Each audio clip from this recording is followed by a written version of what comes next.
Hola, soy Elena, tengo 35 años y trabajo como ejecutiva de ventas en una empresa internacional. Mi historia comenzó hace 3 meses, pero para entenderla completamente, necesito retroceder un poco. Me casé con Carlos hace 7 años.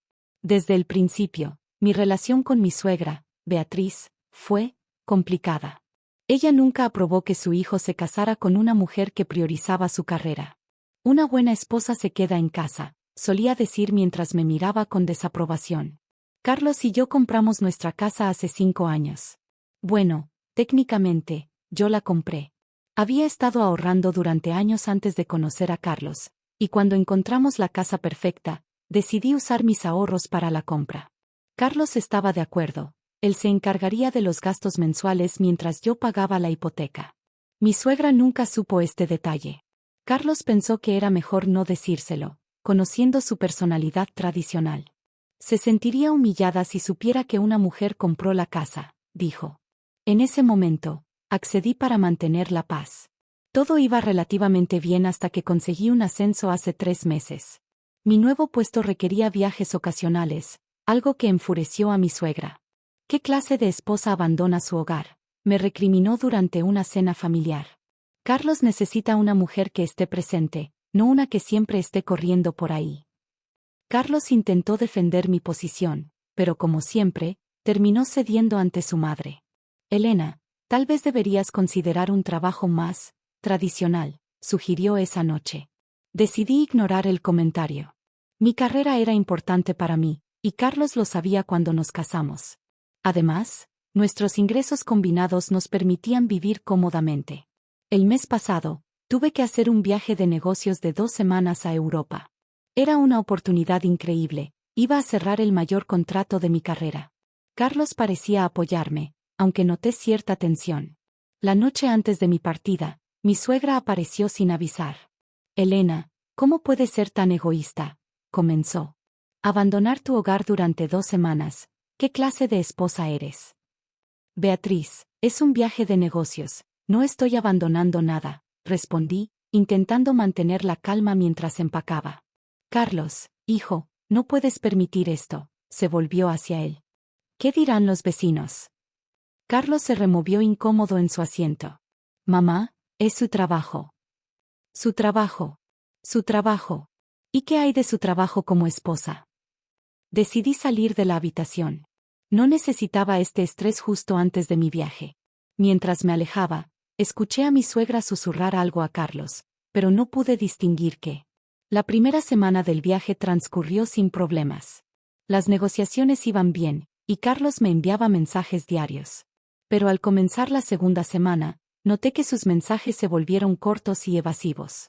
Entonces, 3 días antes de mi regreso, recibí una llamada de mi vecina, Laura. Elena, ¿estás sentada? Sí, ¿qué sucede? Hay personas midiendo tu casa. Tu suegra está con ellos, mostrándoles las habitaciones.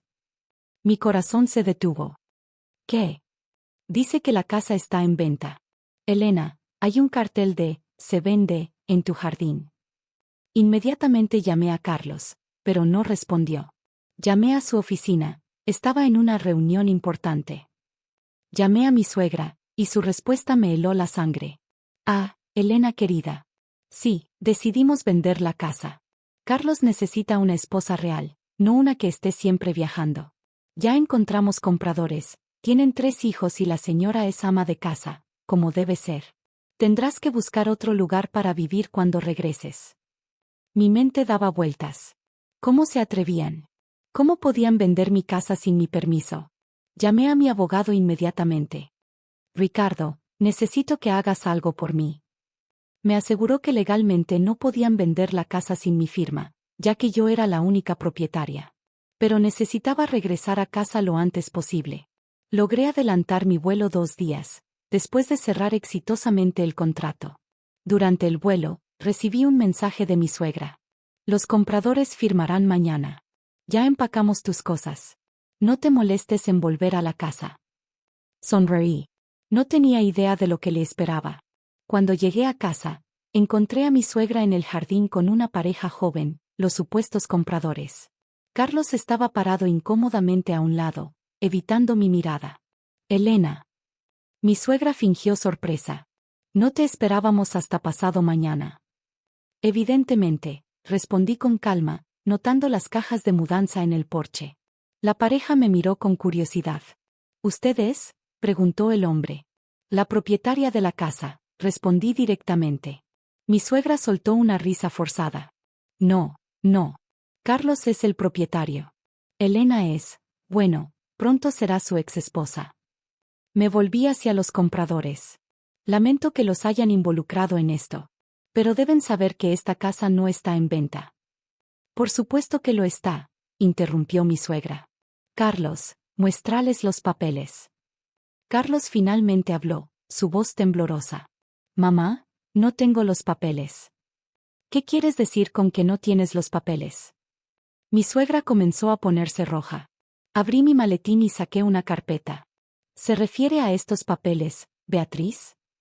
El rostro de mi suegra se transformó cuando vio mi nombre como única propietaria de la casa. Esto debe ser un error, balbuceó. No hay ningún error, respondí. Compré esta casa con mis ahorros hace 5 años. Cada pago de la hipoteca lo he hecho yo. Los compradores comenzaron a retroceder incómodos. Creo que deberíamos irnos. No, gritó mi suegra. Carlos, di algo. Mi esposo parecía completamente derrotado. Mamá. Elena dice la verdad. Siempre fue su casa. ¿Lo sabías?, chilló Beatriz.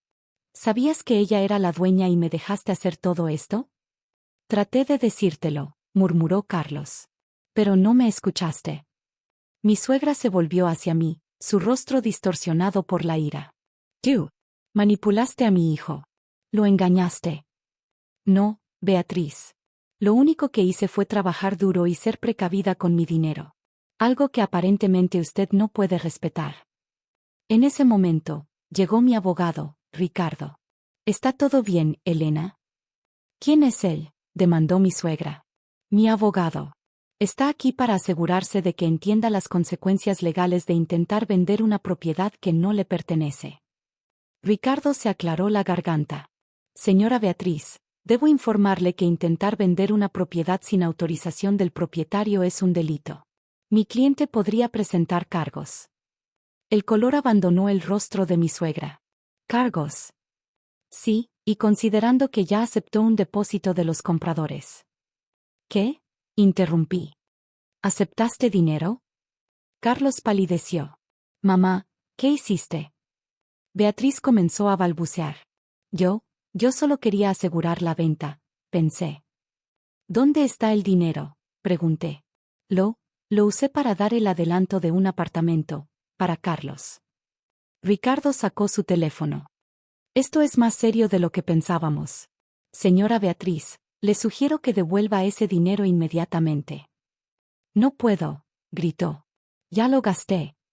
Me froté las sienes, sintiendo un dolor de cabeza aproximándose. Carlos, ¿sabías sobre esto? Mi esposo negó con la cabeza, luciendo horrorizado. Te lo juro, Elena, no tenía idea. Mamá dijo que solo estaba mostrando la casa, que era una broma para darte una lección. ¿Una broma? Mi voz se elevó. ¿Empacar mis cosas y aceptar dinero de personas inocentes te parece una broma? Lo siento, susurró Carlos. Debí haberte defendido, debí haberla detenido. Sí, debiste hacerlo, respondí. Me volví hacia Ricardo. ¿Cuáles son nuestras opciones? Ricardo explicó las opciones mientras todos escuchábamos en la sala. Tenemos 2 caminos: presentar cargos formales o llegar a un acuerdo privado. En cualquier caso, el dinero debe ser devuelto a los compradores. Mi suegra, ahora sentada y visiblemente pálida, intervino. No puedo, no tengo el dinero. ¿Cuánto fue el depósito?, pregunté. $20,000, murmuró Carlos. Sentí que mi cabeza iba a explotar. ¿Aceptaste $20,000 de personas inocentes para una venta fraudulenta? Era para el bien de Carlos, gritó Beatriz. Para salvarlo de ti. Me levanté y caminé hacia la ventana, necesitando un momento para procesar todo. Afuera, los compradores ya se habían ido, probablemente asustados por todo el drama. No los culpaba. Elena, La voz de Carlos sonaba quebrada. Yo pagaré el dinero. Venderé mi auto. Pediré un préstamo. No, lo interrumpí. Tu madre causó esto. Ella debe resolverlo. No tengo ese dinero, chilló Beatriz. Entonces venda su casa, sugerí fríamente. ¿Mi casa? No puedes hablar en serio. ¿Por qué no? Usted estaba más que dispuesta a vender la mía. Ricardo intervino nuevamente. Señora Beatriz, tiene 48 horas para devolver el dinero, o presentaremos cargos formales. Los compradores ya están considerando sus propias acciones legales. Mi suegra comenzó a llorar, pero ya no me conmovían sus lágrimas. Había cruzado una línea que no tenía retorno. Carlos, me volví hacia mi esposo. ¿Qué piensas hacer? Él levantó la mirada, confundido. ¿Qué quieres decir? Sobre nuestro matrimonio. Tu madre intentó dejarme sin hogar. ¿Y tú? Tú lo permitiste. Elena, por favor, podemos arreglar esto. ¿Cómo? ¿Seguirás permitiendo que tu madre controle nuestras vidas? ¿Seguirás siendo débil cada vez que ella decida interferir? No le hables así a mi hijo, protestó Beatriz. Suficiente. La voz de Carlos resonó en la habitación, sorprendiéndonos a todos. Mamá, esto se acabó. Has ido demasiado lejos. Se levantó y comenzó a caminar por la sala. Toda mi vida has controlado cada decisión. Cuando conocí a Elena, trataste de separarnos. Cuando nos casamos, intentaste vivir con nosotros. Cuando Elena consiguió su ascenso, intentaste convencerme de que la obligara a renunciar. Y ahora esto. Todo lo que hago es por tu bien, protestó Beatriz. No, mamá. Todo lo que haces es por ti. Por tu necesidad de control. Y ya no lo permitiré. Se volvió hacia mí. Elena, te amo. Y te he fallado permitiendo que esto sucediera. Pero si me das otra oportunidad, te juro que las cosas serán diferentes. Miré a mi esposo, viendo por primera vez al hombre fuerte que siempre supe que podía ser. ¿Qué propones? Primero, mamá venderá su casa para devolver el dinero a los compradores. No es negociable, dijo mirando directamente a su madre, quien comenzó a protestar pero se detuvo ante su mirada firme. Segundo, estableceremos límites claros. No más visitas sin avisar, no más interferencias en nuestras decisiones.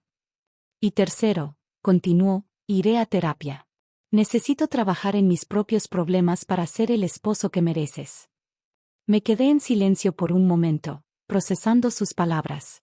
Finalmente, me volví hacia Ricardo. ¿Podrías darnos un momento? Después de que Ricardo se fue, me senté frente a mi suegra. Beatriz, venderá su casa y devolverá el dinero. No presentaré cargos, pero quiero que entienda algo, esta es su última oportunidad. Un paso más fuera de línea, y no solo presentaré cargos por esto, sino que perderá a su hijo para siempre. Mi suegra, por primera vez desde que la conocía, permaneció en silencio. Y Carlos, me volví hacia mi esposo, acepto darte otra oportunidad. Pero necesito ver acciones, no solo palabras. 3 meses han pasado desde ese día. Beatriz vendió su casa y devolvió el dinero a los compradores. Se mudó a un apartamento más pequeño, y aunque al principio fue difícil, comenzó a respetar nuestros límites. Carlos ha estado yendo a terapia regularmente, y veo cambios reales en él. Por primera vez en nuestro matrimonio, siento que tenemos una verdadera asociación. En cuanto a mí, mi contrato en Europa fue un éxito, y ahora manejo proyectos internacionales desde casa, viajando solo ocasionalmente. No porque alguien me obligó, sino porque así lo decidí. A veces pienso en ese día y me pregunto, ¿qué habría pasado si no hubiera sido precavida con mis finanzas? ¿Si no hubiera mantenido los documentos de la casa seguros? Me hace valorar aún más la importancia de ser independiente, incluso dentro del matrimonio. Como dice el dicho, a veces las peores crisis traen los mejores cambios. En nuestro caso, el intento de mi suegra de destruir nuestro hogar terminó fortaleciendo nuestro matrimonio. Y si hay algo que aprendí de todo esto, es que el verdadero amor no se trata de control o poder, sino de respeto, confianza y apoyo mutuo.